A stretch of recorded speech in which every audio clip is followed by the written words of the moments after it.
we just witnessed the historic UFC 232, a controversial UFC 232, and one that saw not one but two title changes. Of course, there had to be a new champion in the main event, and we saw a title change, believe it or not, in the co-main event. What's up, folks? Fred Richani, TSC, your home for sports news updates, interviews, and everything in between. If you're brand new here, please consider subscribing, liking, and sharing this video. Now, we had a crazy card. This was action-packed from the get-go. The prelims had some wild fights. This whole card, for the most part, had some wild fights, but the two main events are what we really tuned in to see. And first and foremost, Jon Jones, despite having a pictogram, a picogram, a polygraph, a whatever, an Aaron Pico of Turinabol, a steroid, a performance-enhancing drug in his system, he was allowed to fight. I'm sure you guys have heard the story already. So instead of USADA, doing the credible thing and suspending him, or at least temporarily suspending him to find out what's up, they decided, hey, UFC, let's get together and let's all move this UFC 232 event from Vegas to Inglewood, California, which inconvenienced a lot of fighters, a lot of fans, of course. But hey, at the end of the day, in the cage, it doesn't matter whether you're a good guy or a bad guy. It matters whether you're the best guy. And on tonight, Jon Jones proved he is still the best inside the octagon. Now, whether or not the cleanest, that's another story. He dominated Alexander Gustafsson for not one, not two, but 3 rounds. It looked like Gus really hurt his leg, during the fight. Jon Jones with those teep kicks, just kicking him in the leg, had a couple takedowns. Took him down in round number 3. Got on top of him. Gustafsson was trying to turn over. Instead, he gave up his back. Got tagged a bunch to the dome. And referee Mike Beltran with the epic beard had to stop the fight. If you saw their first fight, and if you were like me waiting 5.5 years for this epic rematch, you were disappointed. This was not good at all. If Gus versus Jones 1 was The Godfather Part 1 and 2, this was The Godfather Part 3. Not a really good, entertaining fight at all. But if you're a Jones fan, you got what you liked. And Alexander Gustafsson, what can we say about him? I feel like this fight was more about him than Jones. Jones has already pretty much had a full career. Whether you think that's tainted or not by his habits, okay? The reality is he's beaten everybody there is to pretty much beat at light heavyweight. Gustafsson, he'll now go down as one of these dudes that's kind of similar to guys in other sports that didn't win championships. I'd even maybe put him a tier below some guys that, I was going to say maybe a Charles Barkley or a Karl Malone or, somebody like that, or a Dan Marino. But really, he really hasn't come up big in these fights. The first Jones fight, yeah, he fought great. The second title fight he had with Cormier, he fought great at first, but he faded. And in this fight, he just was out of it. He did not look like he wanted to be there. And look, his body language, different composure and everything. I'm not a fighter, but man, for all the hype and excitement, and this is the only guy that could beat Jones with the reach advantage and everything, I sure as hell was disappointed. But let me tell you something. Here's what I'm not disappointed by. Okay, and it's blowing up my Twitter feed right now, and that is Amanda Nunes as the new UFC featherweight and bantamweight champion. She knocked out Cris Cyborg in just 51 seconds of round number 1. Cyborg got reckless. She had a hell of a chin. She took some huge shots. But once again, the Lioness shocks the world.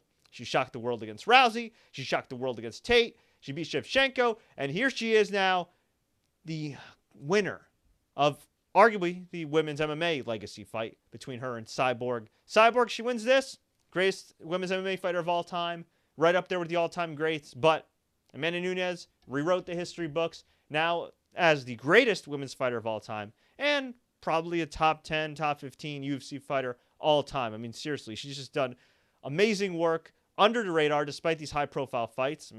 I guess that's what happens when UFC tries to bury you and, claims your injury wasn't that serious and blah, blah, blah. Hey, good for her. Happy for her. Cyborg, very humble in defeat. But, what can you say? Just an unbelievable series of events there between Jones winning. And we'll see what happens.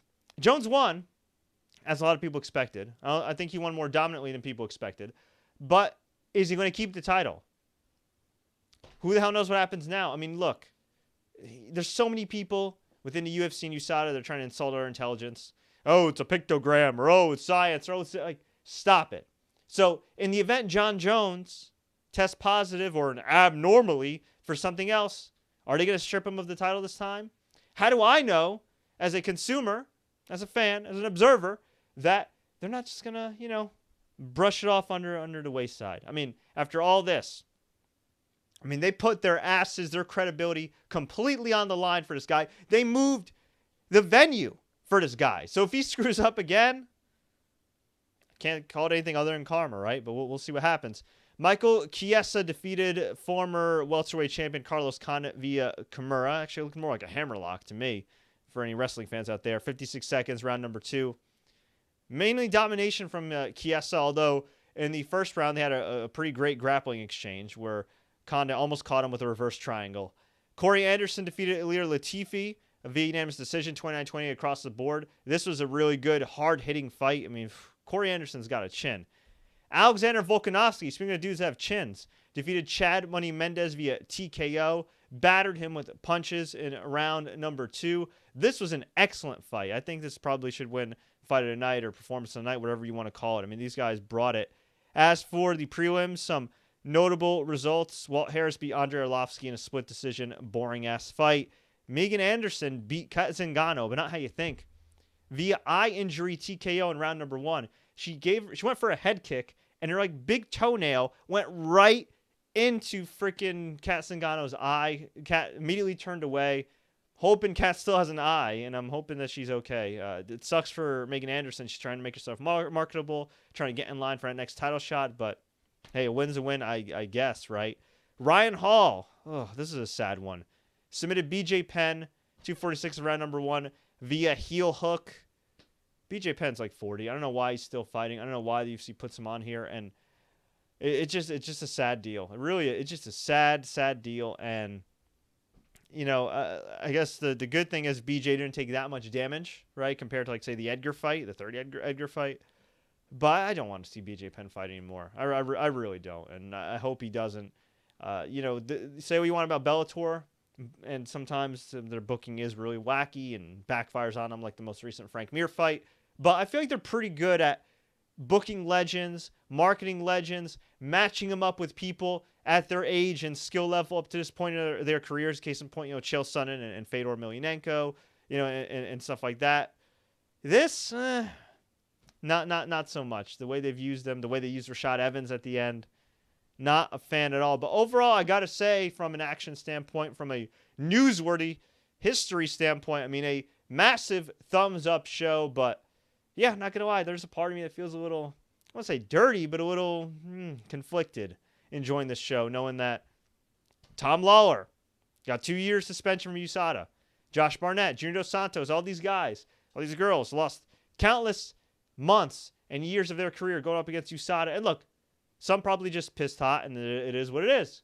Others might have had a real, genuine, tainted supplement or discrepancy and lost out on money and time they can never get back. Meanwhile, Jon Jones, multi-time offender, a guy who, realistically speaking, is not one of the biggest draws in UFC history. He's really not. If you really think about it, right? He's not in that tier. Not yet, anyway. He's had a few big feuds, but you take away Rashad Evans and you take away Daniel Cormier, and Jon Jones is still, from a sports standpoint, probably the best fighter ever.